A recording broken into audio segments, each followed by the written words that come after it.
Welcome to ஆறுக்கலை சமையல். ஆறுக்கலை சமையல் இன்றைக்கி நம்ம மட்டன் கோலா உருண்டை குழம்பு குக்கரில் வைக்க போகிறோம். கோலா உருண்டை எப்படி உடையாமல் வைக்கலாம்னு பார்க்கலாம் வாங்க. உருண்டைக்கு மாவு ரெடி பண்ணிக்கலாம். ஒரு முடி தேங்காயை திருவி வச்சுருக்கேன். ஒரு ஸ்பூன் மிளகு, ஒரு கைப்பிடி அளவு பொட்டுக்கடலை, ஒரு ஸ்பூன் ஜீரகம், ஒரு ஸ்பூன் சோம்பு, ஒரு 10 பூண்டு பல், ஒரு 200 கிராம் கறியை மஞ்சத்தூள் போட்டு கழுவி வச்சுருக்கேன். ஒரு 10-15 சின்ன வெங்காயம், ஒரு 4-5 காஞ்ச மிளகா, இதெல்லாம் ஒன்றா போட்டு நம்ம மிக்சியில் அரைச்சிக்கலாம். கொஞ்சம் உப்பு சேர்த்துட்டு அரைச்சிக்கோங்க. எல்லாத்தையும் ஒன்றா போட்டுட்டு தண்ணி ஊற்றாமல் அரைச்சிக்கோங்க. அரைச்சாச்சு. ஒரு பவுலில் மாற்றி வச்சுக்கோங்க. பவுலில் வச்சுட்டு அந்த மிக்சி ஜார்லையே குழம்புக்கு ரெடி பண்ணிக்கலாம். ஒரு ஸ்பூன் மஞ்சத்தூள், 3 ஸ்பூன் மல்லித்தூள்,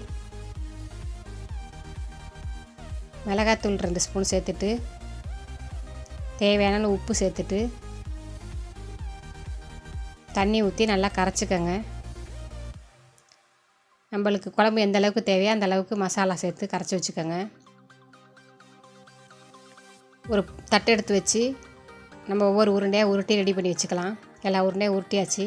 இப்போ குழம்பு தாளிச்சிக்கலாம். ஒரு குக்கர் வச்சு அதில் ஆயில் ஊற்றி ஆயில் நல்லா காயட்டும். காஞ்சோன்னா சோம்பு போட்டுக்கோங்க. ஒரு பிரிஞ்சி இலை, கொஞ்சம் பட்டை, கொஞ்சம் கிராம்பும் சேர்த்துட்டு ஒரு பெரிய வெங்காயத்தை நறுக்கி அதில் சேர்த்துக்கோங்க. சேர்த்துட்டு நல்லா வதக்கிக்கோங்க.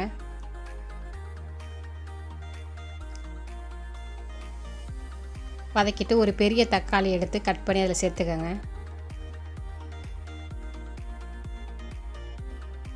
நல்லா எல்லாத்தையும் வதக்கிடுங்க.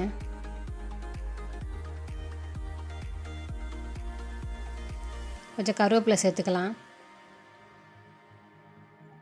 ஒரு ஸ்பூன் இஞ்சி பூண்டு பேஸ்ட்டு சேர்த்துட்டு நல்லா வதக்கிடுங்க, பச்சை வாசனை போகிற அளவுக்கு.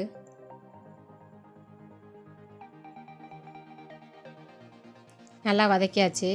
ஒரு உருளைக்கிழங்க தோலை சீவிட்டு சின்ன சின்னதாக கட் பண்ணி நான் அதில் சேர்த்துக்கிறேன். கறி கடையில் வாங்கையில் கொஞ்சோண்டு கொழுப்பு வாங்கிட்டு வந்தேன், அதையும் சேர்த்துக்கிட்டேன். சேர்த்துட்டு நல்லா எல்லாத்தையும் கிளறிக்கங்க.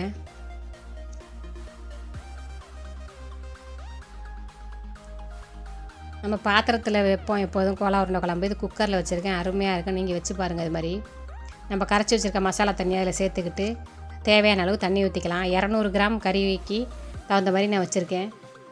நீங்கள் உங்களுக்கு எந்த அளவுக்கு வாங்கி செய்கிறீங்களோ அதுக்கு தகுந்த மாதிரி மசாலாலாம் சேர்த்துக்கங்க. மூடி வச்சுருங்க. தண்ணி நல்லா கொதிக்கட்டும். தண்ணி நல்லா கொதிச்சிருச்சு. நம்ம இப்போ ஒவ்வொரு கோலா உருண்டையாக எடுத்து அதில் சேர்த்துக்கலாம்.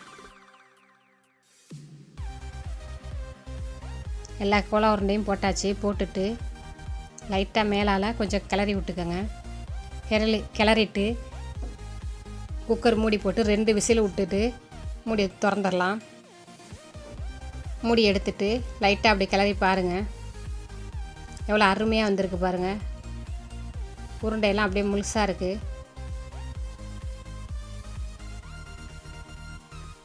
இந்த ஸ்டேஜில் கொஞ்சம் தேங்காய் அரைச்சி ஊற்றிக்கலாம். கொஞ்சமாக ஊற்றிட்டு கொஞ்சமாக தண்ணி சேர்த்துக்கோங்க. மட்டன் கோலா உருண்டை குழம்பு குக்கரில் ரெடி ஆயிடுச்சு. இதே போல் நீங்களும் கோலா உருண்டை செஞ்சு குக்கரில் வச்சு சாப்பிட்டு பார்த்துட்டு சொல்லுங்கள். வீடியோ பார்த்ததுக்கு தேங்க்யூ. இந்த வீடியோ உங்களுக்கு பிடிச்சிருந்துச்சுன்னா லைக் பண்ணுங்கள், ஷேர் பண்ணுங்கள், சப்ஸ்கிரைப் பண்ணுங்கள். கூடவே அந்த பெல் பட்டனை அமுக்கிக்கோங்க.